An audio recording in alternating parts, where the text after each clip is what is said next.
పేరు పేరు నమస్కారాలు తెలియజేస్తున్నాను. ఈరోజు బీసీ కులస్తులకి గౌరవం ఇచ్చినటువంటి ఏకైక ముఖ్యమంత్రి వైఎస్ జగన్మోహన్ రెడ్డి గారు. గతంలో తెలుగుదేశానికి అభిమానంగా ఉండాలని చెప్పుకుంటున్నటువంటి తెలుగుదేశం పార్టీ వారు ఈరోజు బీసీలందరూ ఏకమై వైఎస్ జగన్మోహన్ రెడ్డి గారి ప్రభుత్వాన్ని తెచ్చుకోవాలని తహతహలాడడం ఈ సందర్భంగా దీన్ని చూసి ఈ సభను చూస్తే అర్థమవుతుంది.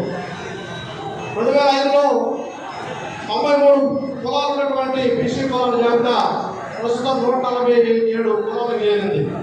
అందరికీ గతంలో ఏదో చేశామని చెప్పుకుంటున్నటువంటి తెలుగుదేశం గవర్నమెంట్ మన ప్రభుత్వం వైఎస్ జగన్మోహన్ రెడ్డి గారు వచ్చిన ప్రభుత్వం వచ్చిన తర్వాత 56 కార్పొరేషన్లు ఏర్పాటు చేసి బీసీలను గౌరవించిన ఘనత జగన్మోహన్ రెడ్డి గారిని. బీసీలు అంటే బ్యాక్ బోన్ అన్నట్టుగా వాళ్ళకి అన్ని విధాల సహాయ సహకారాలను అందిస్తున్నటువంటి ఘనత వైఎస్ జగన్మోహన్ రెడ్డి గారికి. అందుకని మన బీసీలందరూ ఏకతాటపై వచ్చి వైఎస్ జగన్మోహన్ రెడ్డి గారి ప్రభుత్వాన్ని మళ్ళా తీసుకురావాలని ఈ సభాముఖంగా కోరుకుంటూ సెలవు తీసుకుంటున్నాను. జై జగన్. ఇప్పుడు